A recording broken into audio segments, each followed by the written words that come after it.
Mistreated black woman called Korean Mafia. He crashed her sister's wedding. On a warm summer evening in downtown Atlanta, Jasmine, a hard-working hotel manager, just wanted to survive one more shift at the luxury resort where she'd given everything for 5 years. Then Jasmine's phone buzzed with a cruel text from her sister Monique, the final insult after years of being used and discarded. Before she could stop herself, her trembling fingers dialed a number she'd promised never to call. And just moments later, she spoke 7 desperate words into the phone. Words that would bring the most powerful man she'd ever known straight to her rescue. She had no idea that this single phone call was about to turn her sister's perfect wedding into absolute chaos and reveal secrets that would shatter her family forever. But before we dive into what happened that day, let us know where you're watching from in the comments. And make sure to subscribe because the story you're about to hear will leave you speechless. Jasmine Carter had learned early in life that being the responsible one meant being invisible. While her younger sister Monique got dance lessons, new clothes, and their mother's constant praise, Jasmine got extra chores and lectures about setting a good example. When Monique crashed their mother's car at 17, Jasmine took the blame to protect her sister from punishment. When Monique dropped out of college after 1 semester, Jasmine worked double shifts to help pay back the tuition. That was just how things were in the Carter family. Monique was the pretty one, the charming one, the one who deserved good things. Jasmine was the dependable one, the strong one, the one who could handle anything. The pattern had been set so early that Jasmine couldn't remember a time when it was different. Even as a child, she'd been the one who cleaned up after family dinners while Monique watched television. She'd been the one who walked to school alone while their mother drove Monique because it was too cold or too hot or too rainy. Every birthday, Monique's gifts were thoughtful and expensive, while Jasmine received practical items like socks or school supplies. When Jasmine pointed this out once at age 10, her mother had sat her down and explained that Monique was more sensitive, needed more attention, required more care. Jasmine was strong enough to understand and be the bigger person. Even then, Jasmine had known something was wrong with that logic, but she'd nodded and accepted it because that's what good daughters did. As they grew older, the disparity only became more obvious. Monique was allowed to quit piano lessons after 2 months because they were too hard. Jasmine had to continue hers for 3 years, even though she hated them because their mother had already paid for the year. Monique got a brand new car for her 16th birthday. Jasmine got their mother's old sedan with a broken air conditioner and a list of repairs she needed to save up for herself. When Monique wanted to go to an expensive private college, their mother took out loans and worked extra hours. When Jasmine wanted to attend a state university 2 hours away, she was told that the family needed her to stay close and attend community college so she could help out at home. Jasmine did it all without complaint because that was her role. She was the responsible daughter, the one who could be counted on, the one who didn't cause problems or make demands. She told herself it was fine. She told herself that being dependable was its own reward. She told herself that one day her family would recognize everything she'd sacrificed and appreciate her for it. That day never came. Now, at 28, Jasmine managed the front desk and guest services at the Grandview Resort, one of Atlanta's most prestigious hotels. She'd worked her way up from housekeeping over 5 years, taking every extra shift, covering for every lazy coworker, solving every impossible problem. She'd started at the bottom, scrubbing toilets and making beds, because it was the only job she could get with just a community college certificate in hospitality management. But Jasmine had never been afraid of hard work. She'd shown up early, stayed late, and volunteered for the worst assignments. When the night manager quit unexpectedly, she'd covered those shifts for 3 months straight while still working her day position. When a guest had a medical emergency in the lobby, Jasmine had been the one who stayed calm, called for help, and managed the situation until paramedics arrived. Her boss, Mr. Henderson, valued her efficiency, but seemed blind to how much she actually did. He praised her in staff meetings, but never with raises or promotions that matched her contributions. When the assistant manager position opened up last year, he'd given it to Derek, a guy who'd been there half as long, but who played golf with Mr. Henderson on weekends. Jasmine had smiled and congratulated Derek, even though she'd been promised that job, even though she'd earned that job 10 times over. Her coworkers respected her competence, but kept their distance from her intensity. They invited each other out for drinks after shifts, but rarely included Jasmine. She told herself she didn't have time for that anyway. She told herself she didn't mind. She had her small studio apartment in a decent neighborhood, her collection of books, her quiet routines. She didn't need more. Needing more only led to disappointment. But loneliness has a way of finding cracks in even the strongest walls. 2 years ago, those cracks had opened wide when she met Junho Park at a hotel industry conference in Los Angeles. The Grand View had sent her to represent their property at the 3-day event, a rare acknowledgement of her value. Jasmine had been excited about the trip, her first time traveling for work, her first time staying in a luxury hotel as a guest rather than an employee. The conference itself had been overwhelming. Hundreds of hospitality professionals networking and making connections, while Jasmine stood awkwardly on the sidelines with her name tag and her folder of promotional materials. She'd always been terrible at small talk, at selling herself, at pretending to be someone confident and charming. After a long day of seminars and failed networking attempts, she'd forced herself to attend the evening reception, even though she wanted nothing more than to hide in her hotel room. He'd been standing alone near the floor-to-ceiling windows, tall and striking in an expensive black suit that fit him perfectly. Everyone else at the reception was clustered in loud, animated groups, but this man stood apart, watching the crowd with the alert stillness of a predator. He had sharp, handsome features and dark eyes that seemed to notice everything. When their eyes met across the room, something electric passed between them. Jasmine looked away quickly, her heart racing, telling herself she'd imagined the intensity of that gaze. But when she glanced back, he was walking toward her with confident, measured steps. He moved through the crowd like it would naturally part for him, and somehow it did. People shifted aside without seeming to realize they were doing it.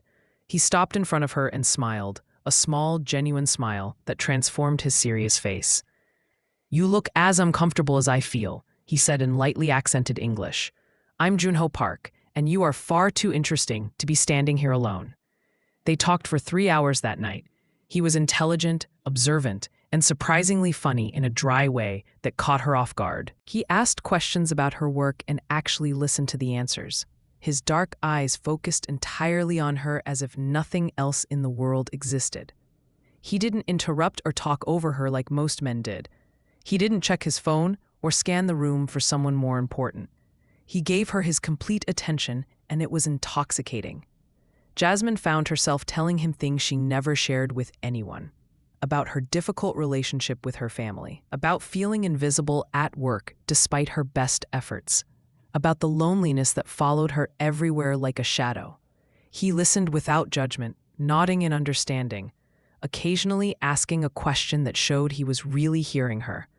When she apologized for talking too much about herself, he shook his head. "Don't apologize. People rarely say anything true at these events. You're refreshing." When he asked for her number at the end of the night, Jasmine's usual caution melted away.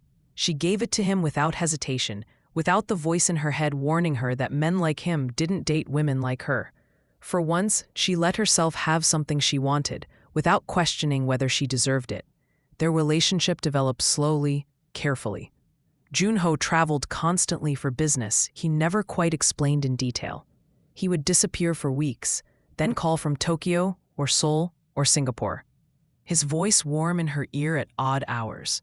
He never seemed to worry about time zones or appropriate calling times.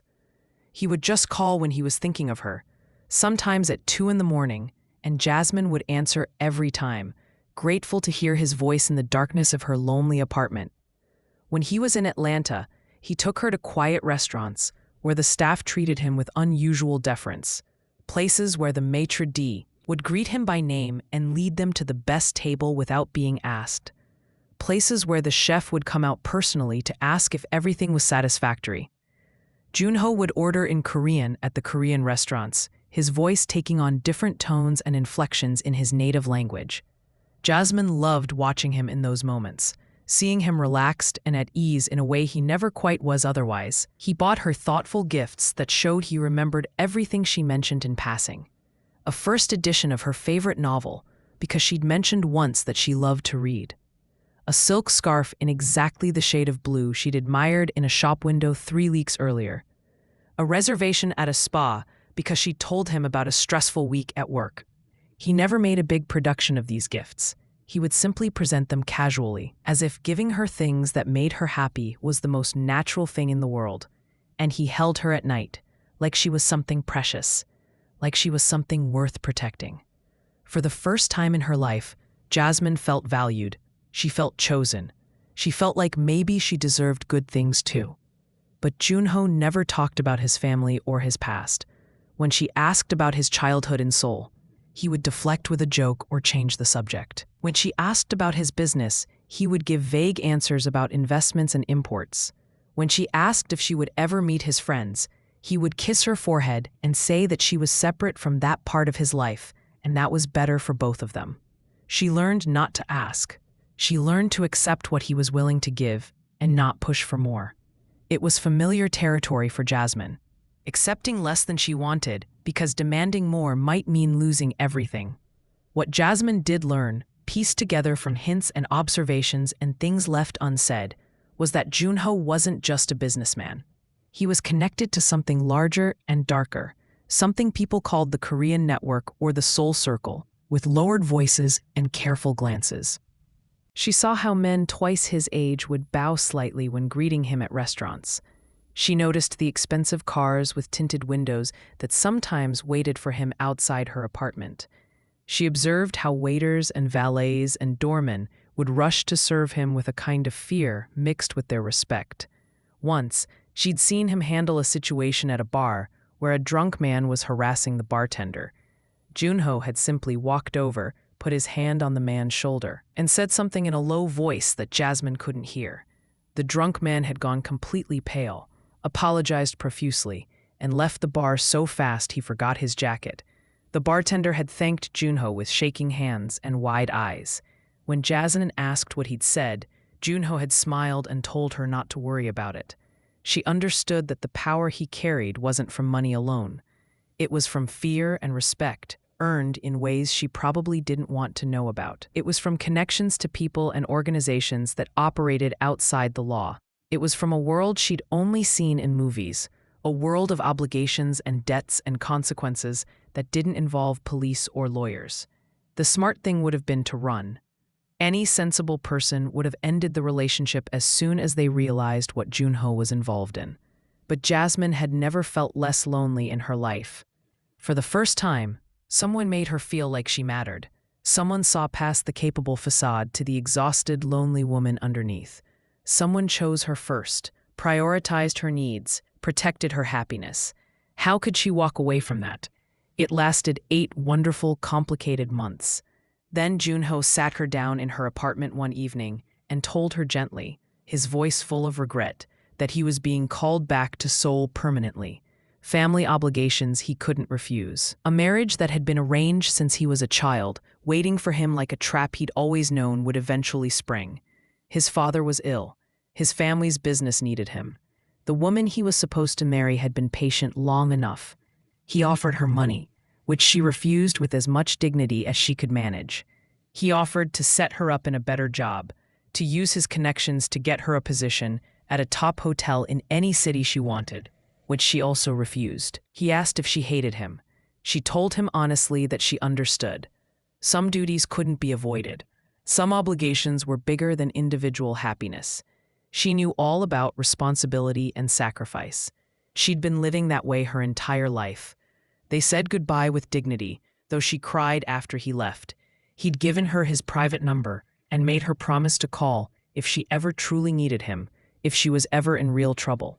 She'd promised, knowing she never would. People like Junho belonged to a different world. Their brief intersection had been beautiful but temporary, like a vacation from her real life. She would move on. She would go back to being the woman she'd always been. Except moving on proved harder than expected.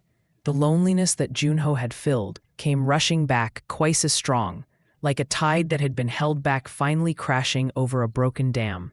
Work became a grind instead of a refuge. Her apartment felt suffocating instead of safe. The books she read seemed hollow and meaningless. She went through her days on autopilot, smiling when appropriate, saying the right things, doing her job, but feeling increasingly disconnected from everything around her. And her family, as always, noticed nothing. Her mother Dorothy called only to complain about her arthritis, or ask Jasmine to drive her to appointments or help her with tasks around the house that Monique was apparently too busy to handle. Monique texted when she needed money to cover rent because she'd overspent on clothes again, or when she needed someone to listen to her drama about whichever guy she was dating. Their father had left when Jasmine was 12, tired of the chaos and demands, and neither daughter had heard from him in over 15 years. Sometimes Jasmine wondered if he'd had the right idea. Then, 6 months ago, Monique announced she was getting married. She'd been dating Brandon Mitchell for barely a year, but she was absolutely certain he was the one. Brandon was a real estate agent with a bright smile, expensive clothes, and big plans that never quite seemed to materialize into actual success. He drove a leased BMW, talked constantly about deals he was working on, and had a way of making every conversation about himself. Monique was head over heels, already planning a wedding that would cost more than Jasmine made in 6 months. Dorothy was thrilled. Her baby was marrying well, moving up in the world, finally getting everything she deserved. They expected Jasmine to be thrilled too. Instead, Jasmine became a wedding servant. It started small.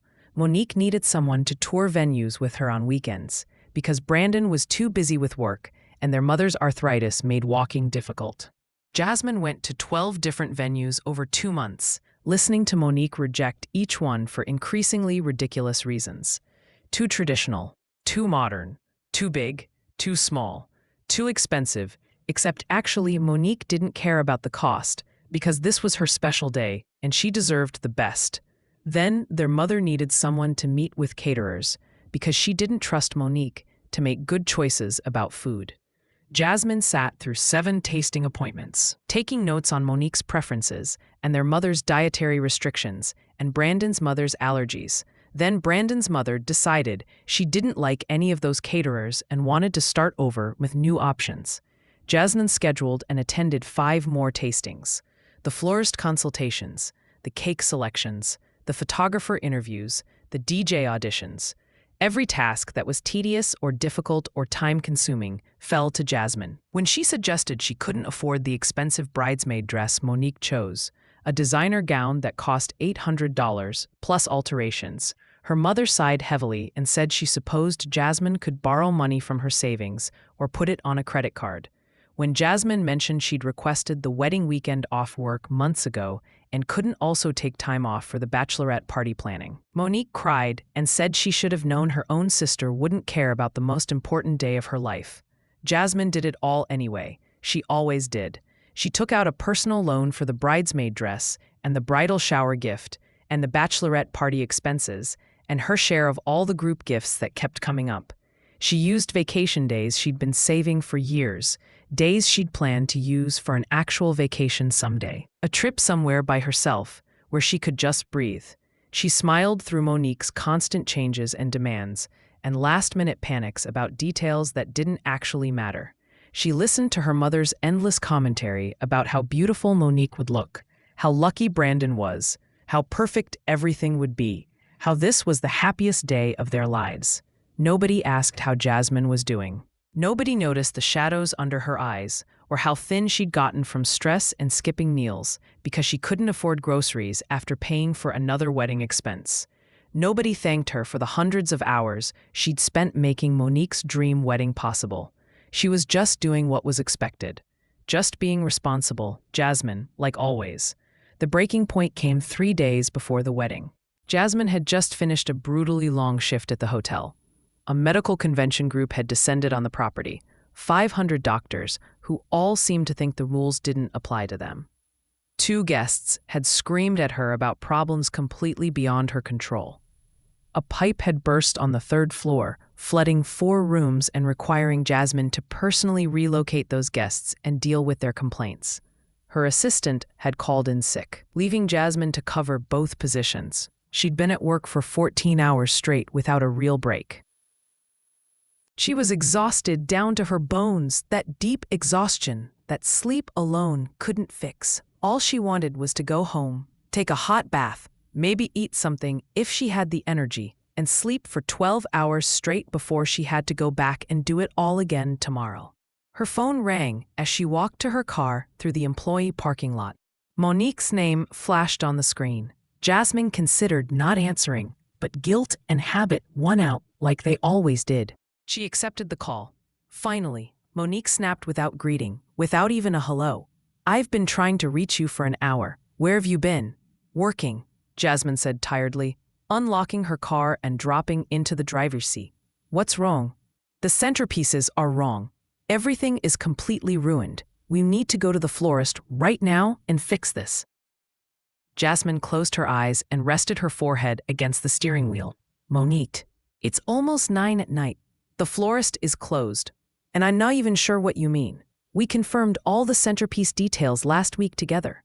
"Well, something changed because I just saw the sample arrangement they delivered to Mom's house, and the roses are the wrong shade of pink. They're too dark.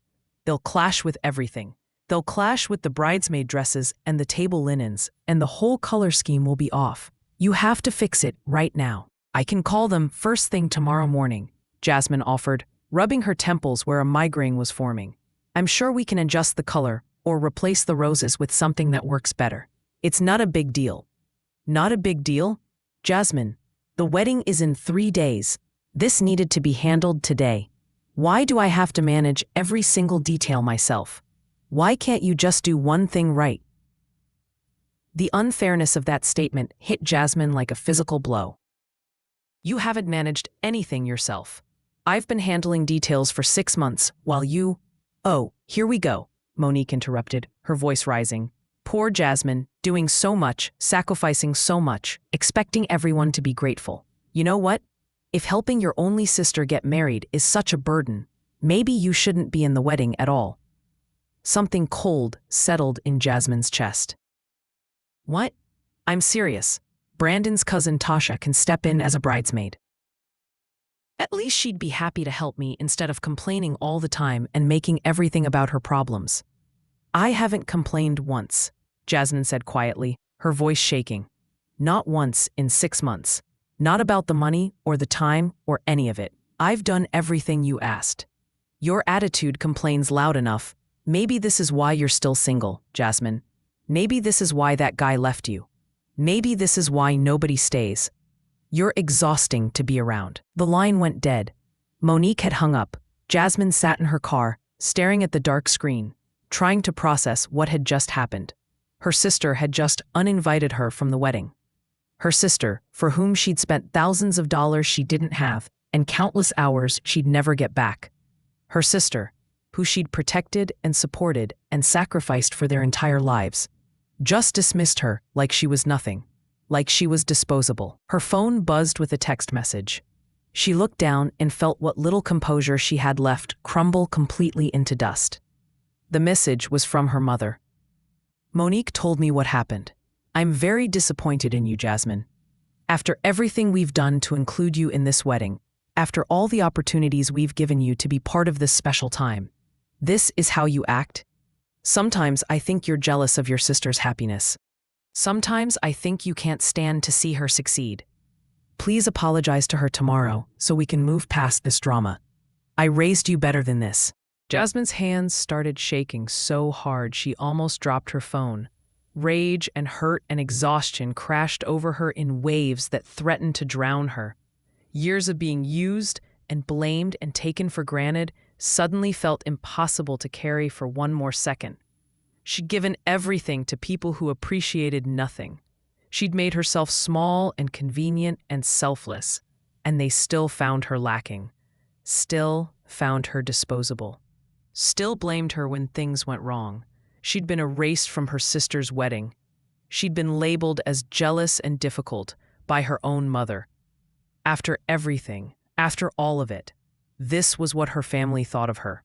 Without thinking clearly, operating on pure emotion for maybe the first time in her responsible, controlled life, Jasmine opened her contacts and scrolled to a name she'd left untouched for 18 months. A name she'd promised herself she would never use no matter what. Her finger hovered over it for just a moment, while her rational mind screamed at her that this was crazy, that she would regret this, that there had to be another way. But she was so tired of being rational, so tired of being the bigger person, so tired of suffering in silence while other people treated her like garbage. She pressed call. It rang 3 times. She almost hung up. Her thumb moved toward the end call button. Then a familiar voice answered, slightly wary, surprised. Jasmine? Hearing Junho say her name after so long broke something open inside her chest. All the pain and exhaustion and loneliness she'd been holding back came flooding out. Her voice came out small and broken, barely recognizable as her own. I'm sorry. I know I shouldn't call. I know it's been so long and you have your own life now, but I don't know who else to turn to. I don't have anyone else, and Her throat closed up, choking off the words. His tone changed instantly, going sharp with concern and focus. What's wrong? Are you hurt? Where are you? No, yes, I don't know. She was crying now, unable to stop, tears streaming down her face in the dark parking lot. I need help. I know that's not fair, and you're probably with your wife now, and I have no right to ask anything of you. But I can't do this anymore. I can't be strong anymore. I'm so tired, Junho. I'm so tired of trying and getting nothing back. I'm so tired of being treated like I don't matter. Tell me what happened, he commanded, his voice calm and steady, the voice of someone who dealt with crises and emergencies. Tell me everything. Start from the beginning. So she did. Sitting in that dark parking lot with tears running down her face, she told him about her family, about the wedding, about years of being treated like she existed only to serve others and fix their problems. The words poured out in a messy, tear-soaked rush. She told him things she'd never admitted to anyone, maybe not even fully to herself. How small her family made her feel. How invisible. How worthless. How she'd spent her whole life trying to earn love that was apparently never going to come. How she'd finally reached the end of what she could endure. When she finally ran out of words, there was a brief silence on the other end of the line. Then Junho spoke, and his voice carried an edge she remembered from moments when someone had disrespected her in his presence, a coldness that promised consequences. When is this wedding? Saturday afternoon. But Junho, I didn't call so you would do anything about it. I just needed someone to talk to. Someone who makes me feel like I'm not crazy. Someone who sees me. You're not crazy. You matter. You matter very much. And you always have. He paused, and she could almost hear him thinking, calculating, planning. Where is the wedding taking place? The Grandview Resort, where I work. She laughed bitterly through her tears. They're having it at my hotel because I got them a 40% discount using my employee benefit. Of course they took that from me too. Another pause, longer this time. Jasmine, I'm going to ask you something, and I need you to be completely honest with me. Do you want me to come? Her heart stuttered in her chest. Come to Atlanta? Come to you. Come to that wedding. Show your family that you are not someone they can treat this way without consequences. His voice softened slightly, but lost none of its intensity. Show them that you have people who will stand with you, who will defend you, who will make sure they understand what they've done. You can't crash my sister's wedding, Jasmine said, but even as the words left her mouth, she knew her protest was weak. Part of her, the part that was tired of being good and responsible and selfless, desperately wanted exactly that. Wanted someone to fight for her for once. Wanted consequences for people who'd hurt her. Wanted her family to see that she wasn't alone and powerless like they thought. I can do whatever is necessary to protect someone I care about. Someone I never stopped caring about, even after I left. He let that statement sink in for a moment. Say yes, Jasmine. Let me do this for you. Let me be the one who shows up when you need someone. Just once, let someone take care of you instead of you taking care of everyone else. She should say no. This was insane. Bringing her ex-boyfriend, especially someone like Junho with his connections and his power and his dangerous reputation, to confront her family at a wedding would be dramatic and messy and completely unlike her. It would cause a scene. It would make her the center of attention in the worst possible way. It went against everything she'd been taught about being the bigger person and keeping the peace. But hadn't being invisible, being convenient, being endlessly selfless brought her here, to a parking lot, crying alone because her own family had thrown her away after using her up. What had all that goodness gotten her except more pain? Yes, she whispered into the phone, her voice steadier than she expected. Please come. Come get me. I'll be there Saturday, Junho promised, his voice firm with commitment. And Jasmine, they're going to learn what it costs to mistreat someone under my protection. I promise you that. Try to get some rest now. Everything is going to be different soon. After they hung up, Jasmine sat in her car for a long time, processing what she'd just set in motion. She'd called the Korean Mafia to crash her sister's wedding. It sounded absolutely insane even in her own head, like something from a movie rather than her careful, boring life. But beneath the shock and uncertainty and lingering tears, she felt something else. Something she hadn't felt in years, maybe ever. She felt like someone was finally, truly on her side. She felt like she mattered to someone. She felt like maybe, just maybe, she deserved to be protected and valued too. The next 2 days passed in a strange fog for Jasmine. She went to work, smiled at guests, solved problems, did everything she normally did, but her mind was somewhere else entirely. Every time her phone buzzed, her heart jumped, half expecting Junho to tell her he changed his mind, that he couldn't come after all, that she was on her own like she'd always been. But he didn't call to cancel. Instead, he sent brief text messages that made her feel like she wasn't crazy for what she'd done. Thursday evening. I land Friday night. Where should I meet you? Friday morning. Don't doubt yourself. You deserve better than how they've treated you. Friday afternoon. I'm on the plane. See you soon. Jasmine hadn't responded to her mother or Monique since that devastating phone call. Her mother had sent 3 more texts, each one more guilt-laden than the last, demanding an apology and accusing Jasmine of ruining Monique's special week. Monique hadn't texted at all, which somehow hurt worse than the angry messages from their mother. Her sister had simply erased her and moved on, replacing her with Brandon's cousin without a second thought. On Friday evening, Jasmine sat in her apartment, trying to decide what to wear tomorrow. She'd already returned the expensive bridesmaid dress to the bridal shop, getting back about half of what she'd paid because of their return policy. The money had felt both vindicating and sad in her hands. She settled on a simple but elegant navy dress she'd bought for a hotel function last year. If she was going to crash a wedding, she might as well look good doing it. Her phone rang at 8 o'clock. Junho's name appeared on the screen. "I'm at the Ritz downtown," he said without preamble. "Room 2847. Can you come here? We need to talk about tomorrow." Jasmine's hands were shaking as she drove to the hotel. The Ritz-Carlton was only 15 minutes from her apartment, but it felt like a journey to another world. She'd been inside once for a hotel industry meeting, marveling at the opulence that made even the grand view look modest. The kind of place where rooms started at $500 a night. The lobby was all marble and gold accents, crystal chandeliers casting warm light over well-dressed guests. Jasmine felt underdressed in her jeans and simple blouse, but she walked to the elevator with her head high. She'd learned long ago how to move through spaces where she didn't quite belong. She knocked on room 2847 with trembling knuckles. The door opened immediately, and there was Junho. He looked exactly as she remembered, and somehow different at the same time. Still tall and striking, still carrying himself with that quiet authority that made people instinctively move out of his way. But there was something harder in his eyes now, something that hadn't been there before. Or maybe it had always been there, and she'd just been too in love to see it clearly. "Jasmine," he said softly, and then she was in his arms. She hadn't meant to hug him, hadn't planned it. But her body moved on its own. He held her tightly, one hand in her hair, and for a moment she let herself feel safe. Let herself believe that someone actually cared what happened to her. When they finally pulled apart, he led her into the suite. It wasn't just a room.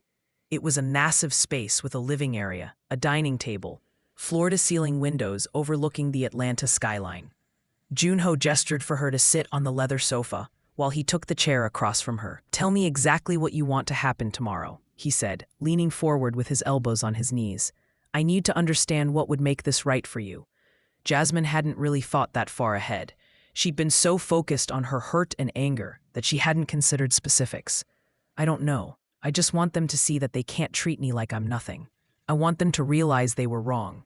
"Do you want to stop the wedding?" "No," Jasmine said quickly. "I'm not trying to ruin Monique's life. I just want her to acknowledge what she did to me. I want my mother to see that I'm not the problem. I want them to understand that I have value even if they don't see it." Junho nodded slowly. "Then here's what's going to happen.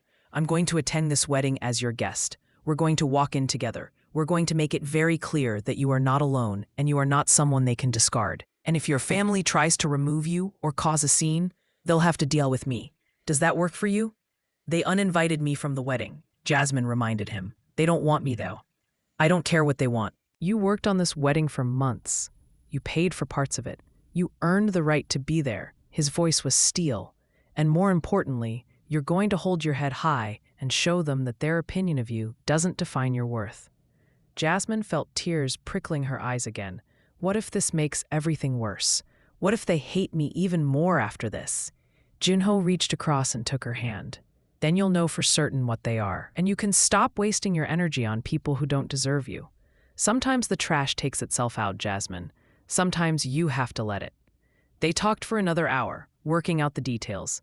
Junho would pick her up at noon. The wedding ceremony was at 2 o'clock in the Grandview's garden terrace, followed by a reception in the grand ballroom. They would arrive early, before most guests, and position themselves where they couldn't be missed. Junho made it clear that he wasn't planning to cause a disruption during the ceremony itself, unless her family forced the issue. This wasn't about ruining Monique's wedding. It was about reclaiming Jasmine's dignity. I brought some people with me, Junho mentioned casually as Jasmine was getting ready to leave. Security. They'll be at the hotel tomorrow, discreet but present, just in case your family decides to get aggressive about removing you. Security, Junho? That seems like overkill. I don't take chances with your safety, and I don't know your family. I don't know how they'll react when they realize you're not going to disappear quietly. He walked her to the door. Get some sleep. Tomorrow is going to be intense. Jasmine barely slept. She lay in bed staring at the ceiling, her mind cycling through every possible scenario. Maybe her family would apologize when they saw her. Maybe they'd realize they'd been cruel and welcome her back. Maybe this would actually fix things instead of destroying them completely. She knew she was being naive, but hope was a hard habit to break. Saturday morning arrived with perfect weather, sunny and warm with a light breeze. Wedding weather, people called it. Jasmine showered and did her makeup carefully, taking time with her appearance in a way she rarely did. If she was going to face her family, she wanted to look strong, confident, like someone who couldn't be dismissed. The navy dress fit perfectly. She paired it with simple silver jewelry and heels that made her 3 inches taller. When she looked in the mirror, she barely recognized herself. She looked like someone who belonged at an elegant wedding, someone who mattered. Junho arrived exactly at noon in a black town car with tinted windows. He stepped out wearing a perfectly tailored charcoal suit, looking like he'd walked out of a magazine. When he saw Jasmine, his expression softened into something almost tender. "You look beautiful," he said simply. The drive to the Grandview took 20 minutes. Jasmine's hands were clammy, her heart racing. She kept expecting Junho to change his mind, to realize this was all insane and turn the car around. But he seemed completely calm, almost relaxed.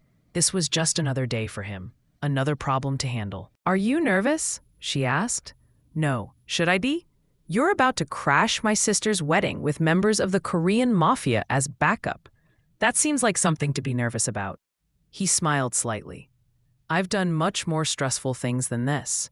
And they're not exactly Mafia. Think of them more as private security with strong opinions." They pulled up to the Grandview at 12:45. The hotel looked beautiful, decorated with white flowers and elegant signage directing wedding guests to the garden terrace. Jasmine felt a pang seeing it. She'd helped choose those flowers. She'd spent 2 hours with the coordinator discussing the exact placement of the signage. This wedding had her fingerprints all over it, and she'd been erased from it anyway. Several of her co-workers were working the event. She saw Marcus at the valet stand and Lisa from catering, heading toward the garden with a tray. They did double takes when they saw her arriving with Juno, their expressions confused. Jasmine was supposed to be in the wedding party, not arriving as a guest. And who was this intimidating man with her? Juno offered his arm, and Jasmine took it, letting him guide her through the lobby. She noticed 3 men in dark suits, positioned at strategic points throughout the space. They looked like ordinary hotel guests or wedding attendees, but something about the way they held themselves, the way their eyes tracked movement, marked them as Junho's people. Security. Protection. The garden terrace was already set up for the ceremony. White chairs arranged in neat rows, an arch covered in flowers at the front, a small string quartet tuning their instruments. A few early guests were already seated, mostly older relatives. Jasmine recognized Brandon's parents near the front, and her own mother, standing near the arch, directing two hotel staff members, adjusting the flower arrangements. Dorothy Carter saw them approaching and froze. Her expression cycled through confusion, shock, and then anger so quickly that Jasmine almost missed the transitions. She marched toward them with purpose, her face tight with fury. "What are you doing here?" Dorothy hissed, trying to keep her voice low but not quite managing it. "You are not welcome at this wedding. I thought I made that clear." "You made it clear that Monique uninvited me," Jasmine said, her voice steadier than she felt. "But I helped plan and pay for this wedding. I earned the right to be here." "You earned nothing but disappointment. Now leave, before you embarrass this family even more than you already have." Juno stepped forward slightly, not threatening, but definitely positioning himself between Dorothy and Jasmine. "I'm Junho Park. I'm here as Jasmine's guest. We'll be staying for the ceremony and reception. If that's a problem, we can discuss it with hotel management and determine who actually has the authority to remove paying guests from a hotel property." Dorothy's eyes widened as she took in Junho properly for the first time. His expensive suit, his confident bearing, the way he spoke with absolute certainty, and probably the three men in dark suits who had casually moved closer when Dorothy raised her voice. "Who do you think you are?" Dorothy demanded, but there was less force behind it now. "I'm someone who cares about Jasmine, someone who's tired of watching people take advantage of her kindness, someone who's going to make sure she's treated with respect today." Junho's voice was pleasant, but left no room for argument. "Now, we're going to find seats. I suggest you go back to your hosting duties. I'm sure you want everything to be perfect for Monique." Dorothy looked like she wanted to argue, but something in Junho's eyes stopped her. Or maybe it was the security guards. Or maybe it was the fact that other guests were starting to arrive and stare at the confrontation developing near the ceremony site. She turned on her heel and walked away stiffly, pulling out her phone as she went. Probably calling Monique or Brandon to warn them. Jasmine's legs were shaking. "That was my mother. I gathered, she's exactly as awful as you described." They found seats in the fourth row, close enough to be visible, but not so close as to be provocative. More guests filtered in over the next half hour, filling the chairs, greeting each other. Jasmine recognized aunts, uncles, cousins who hadn't bothered to stay in touch with her over the years, people who'd always favored Monique. Brandon's relatives and friends filled the other side of the aisle, loud and boisterous. At 1:45, Jasmine saw Monique for the first time. Her sister looked beautiful, she had to admit. The wedding dress was stunning. White lace and flowing fabric that made her look like something from a fairy tale. Her makeup was perfect, her hair elaborately styled. She was glowing with happiness and excitement, completely in her element as the center of attention. Then Monique saw Jasmine. Her expression went from radiant joy to shock to fury in seconds. She said something sharp to their mother, who was standing next to her. Dorothy gestured frantically, clearly explaining that she'd tried to make Jasmine leave. Monique's face turned red. She started marching toward the ceremony area, her bridesmaid Tasha hurrying after her, trying to calm her down. This was it, the confrontation Jasmine had been dreading and anticipating in equal measure. Monique stopped directly in front of Jasmine, her hands clenched into fists at her sides. "You need to leave, right now. I don't want you here." "I helped plan this wedding," Jasmine said quietly. "I spent months and thousands of dollars making your day perfect. I deserve to see the result. You deserve nothing after the way you've acted. This is my wedding, Jasmine. Mine. For once in your life, stop trying to make everything about you and just leave." Several guests were openly staring now, sensing drama. The string quartet had stopped tuning their instruments. One of Brandon's groomsmen was recording the confrontation on his phone. Junho stood up smoothly, putting himself at Jasmine's side. "Your sister is staying. She's done nothing wrong except refuse to be erased, after months of service to you. If you want to call security to remove us, go ahead. But I know the general manager here personally, and I promise you that conversation won't go the way you think it will." Monique's eyes widened. "Who are you?" Someone who values Jasmine more than you apparently do. This is insane. Brandon. Monique called out frantically. Her fiancé appeared from the groom's waiting area, looking confused in his tuxedo. Tell them they have to leave. Tell them this is our wedding and we can decide who stays.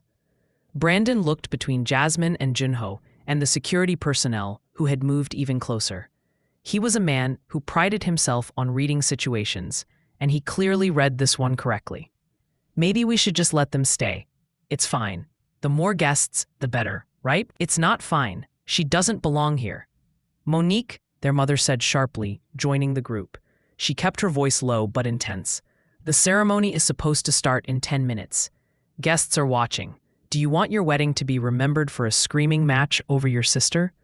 She's not my sister anymore, Monique spat. Those words hit Jasmine like a physical blow. Not my sister anymore. After everything. After a lifetime of protecting and supporting and sacrificing. This was what she got. Complete rejection. Junho must have felt her flinch because his hand found hers and squeezed tightly. Then this should be easy, he said calmly to Monique. If she's not your sister, she's just another wedding guest you don't know very well. You can ignore her completely and enjoy your ceremony. Or you can keep making a scene and ensure that everyone here remembers this wedding for all the wrong reasons. Your choice. Monique looked like she wanted to explode, but Brandon was tugging at her arm, murmuring urgently about the time and the guests and how beautiful she looked. Their mother was doing the same from the other side. Finally, with one last venomous glare at Jasmine, Monique allowed herself to be led back to the bridal waiting area. Jasmine sat down heavily, her whole body trembling. Junho settled beside her, his presence solid and reassuring. You okay? He asked quietly. She said I'm not her sister anymore. Then, she's an idiot who doesn't deserve you, but you already knew that. The ceremony started 15 minutes late. Monique had probably needed time to repair her makeup and composure. The wedding party processed down the aisle to string quartet music. Tasha, the replacement bridesmaid, walked carefully in the expensive dress that should have been Jasmine's. Brandon stood at the altar, looking nervous. And then Monique appeared, beautiful and radiant again, all traces of anger hidden behind a perfect bride smile. Jasmine watched her sister get married with complicated emotions churning in her chest. Part of her was still hurt by the rejection. Part of her was angry at the unfairness of everything. But a growing part of her felt something unexpected. Relief. Freedom. She'd spent her whole life trying to earn love from people who were never going to give it, trying to be good enough for people who would always find her lacking. Maybe Junho was right. Maybe some relationships needed to end so you could finally breathe. The ceremony was traditional and lovely. Monique and Brandon said their vows, exchanged rings, kissed while guests applauded. Then they processed back down the aisle as husband and wife, beaming at their guests. Monique's eyes landed on Jasmine for just a moment as she passed, and the hatred in that look was unmistakable. But Jasmine didn't look away. She held her sister's gaze steadily until Monique was the one who broke eye contact first. Ready for the reception? Junho asked as guests began standing and moving toward the ballroom. Do you think they'll try to kick us out again? Probably, but we're staying anyway. The grand ballroom looked spectacular. Jasmine had helped choose the centerpieces, the linens, the lighting design. Everything was exactly as she and Monique had planned. Back when Monique still pretended to value her input. Round tables with elegant place settings, a dance floor with perfect lighting, a DJ booth in the corner, a champagne fountain that was probably Brandon's idea. There was a seating chart by the entrance. Jasmine's name was not on it. She'd been completely erased, her spot at the family table given to someone else. For a moment, the hurt threatened to overwhelm her again. We'll sit wherever we want, Junho said, reading her expression. He guided her to a table near the dance floor with several empty seats. Two of his security personnel quietly joined them, along with a woman Jasmine hadn't seen before, elegant and sharp-eyed. This is Minji, Junho introduced her. My cousin. She wanted to meet you. Minji smiled warmly and shook Jasmine's hand. I've heard a lot about you. Junho talked about you for months after he returned to Seoul. I'm glad he finally had an excuse to come back. The reception began with traditional formalities. The wedding party was introduced to applause. Monique and Brandon had their first dance. Dinner was served, and Jasmine had to admit the caterer she'd chosen had done an excellent job. The food was delicious.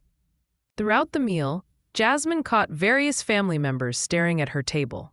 Cousins she'd grown up with, aunts and uncles who'd always treated her as an afterthought.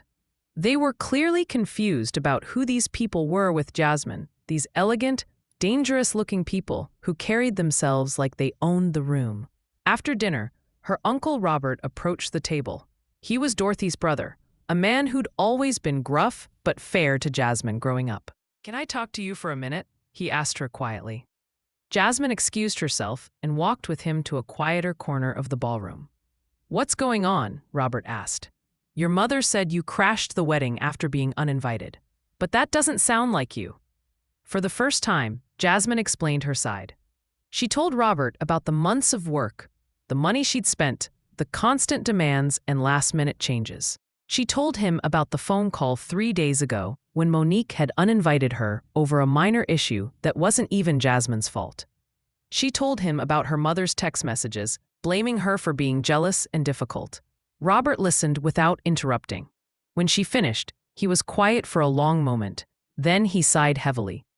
"Your sister has always been spoiled. Your mother has always enabled it. I've tried to talk to Dorothy about it over the years, but she doesn't listen. I'm sorry, Jasmine. You deserved better." "Thank you," Jasmine said, surprised by how much his validation meant. "That's all I wanted.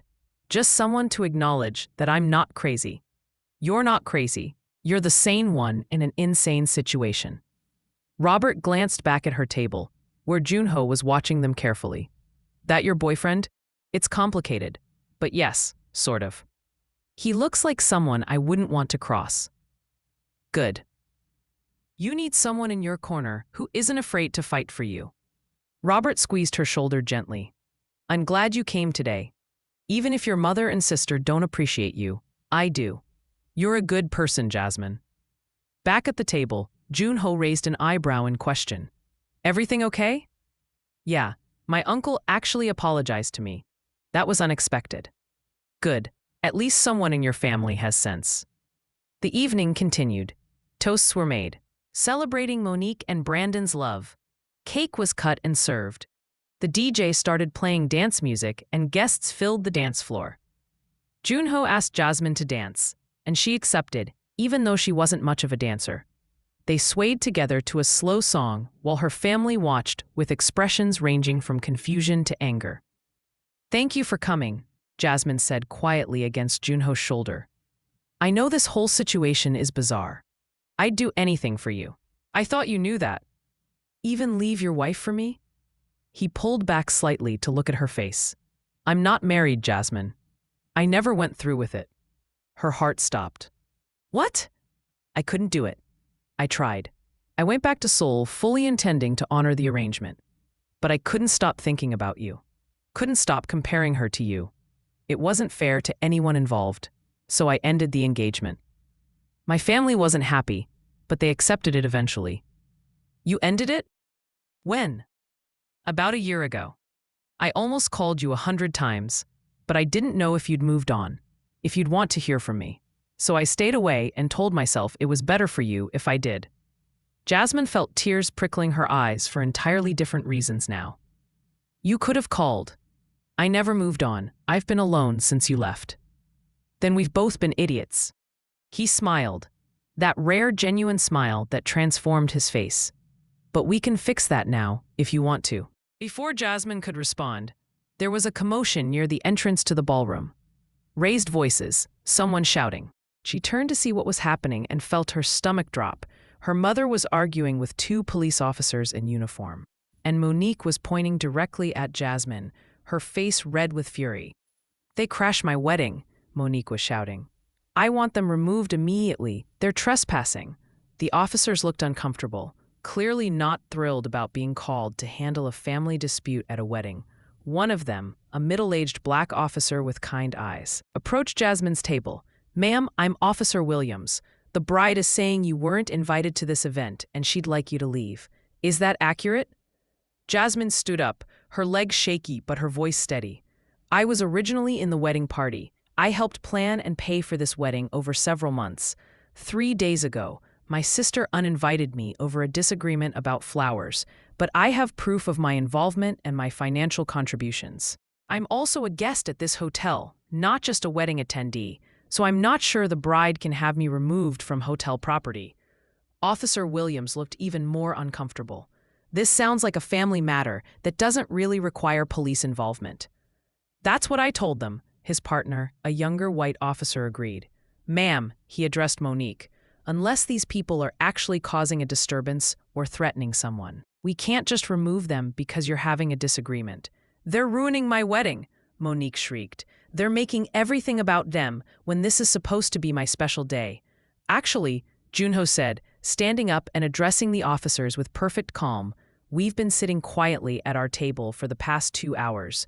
We haven't caused any disturbance. The bride has approached us multiple times to demand we leave, creating the very scenes she's accusing us of causing. We're happy to continue sitting quietly if she'll leave us alone. More guests were watching now, phones out, recording the confrontation. This was going to be all over social media by tomorrow. Monique's perfect wedding, remembered for family drama and police intervention. Officer Williams seemed to make a decision. Here's what's going to happen. Everyone is going to calm down and go back to enjoying the reception. If there are no further disturbances, we're leaving. If someone calls us back, we're going to start looking at who's actually causing the problems. Understood? But they crashed, Monique started. Ma'am, they have as much right to be at this hotel as anyone else. If you didn't want them at your wedding, you should have had better security at the entrance. Now please, go enjoy your reception. You're married. That's what matters. The officers left. Monique stood in the middle of the ballroom, shaking with rage, mascara running down her face from angry tears. Brandon tried to comfort her, but she pushed him away. Dorothy rushed over to her daughter, shooting venomous looks at Jasmine. I think that's our cue to leave, Junho said quietly.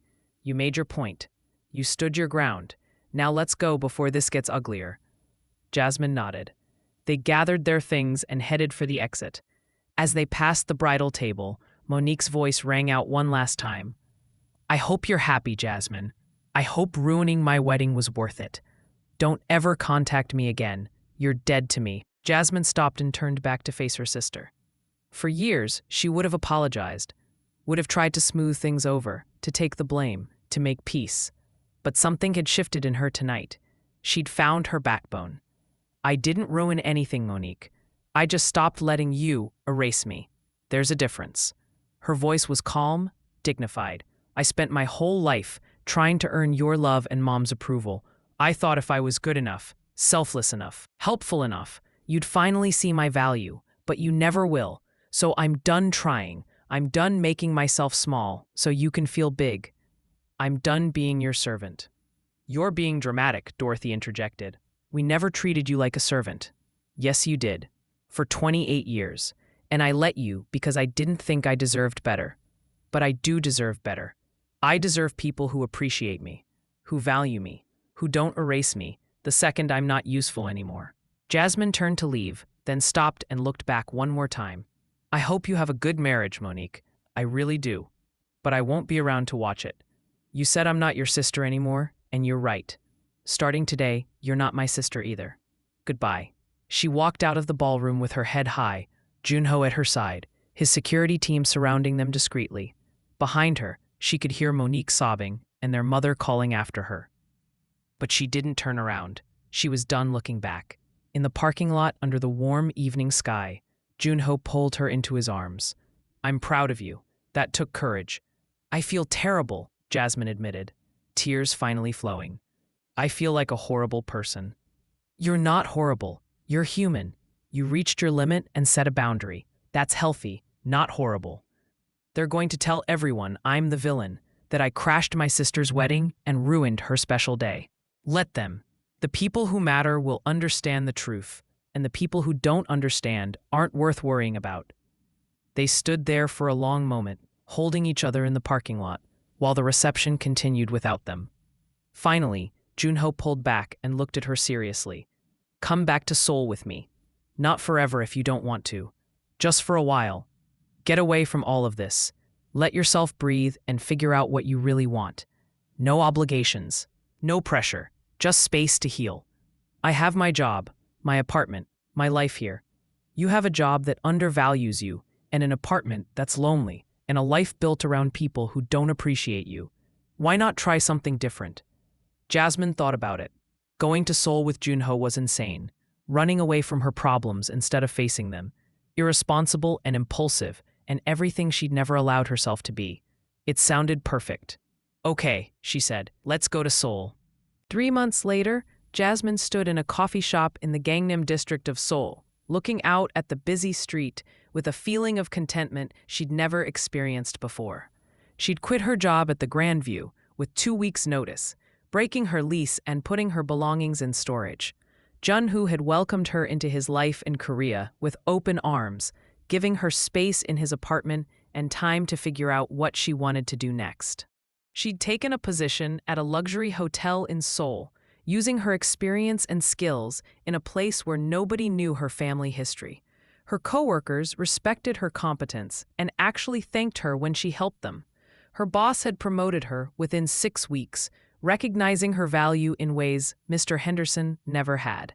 She was learning Korean slowly, making friends, discovering a version of herself that wasn't defined by obligation and guilt.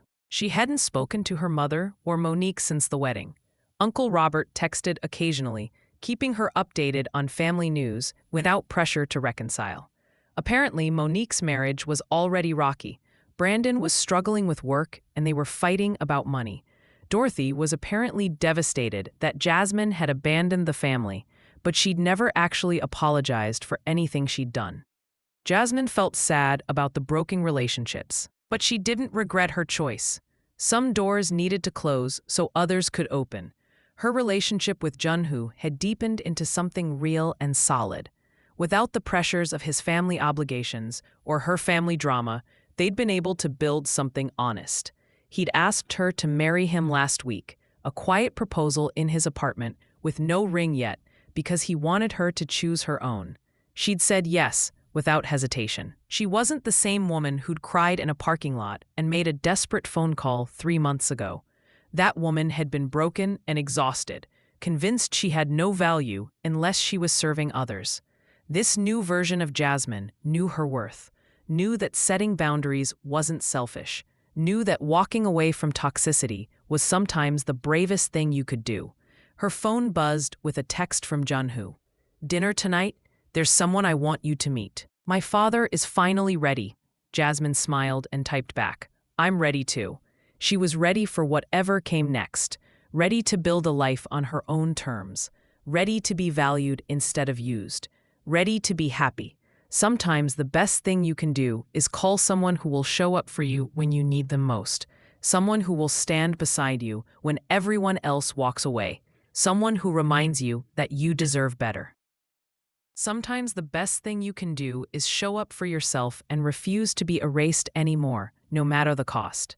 Jasmine had done both, and it had changed everything.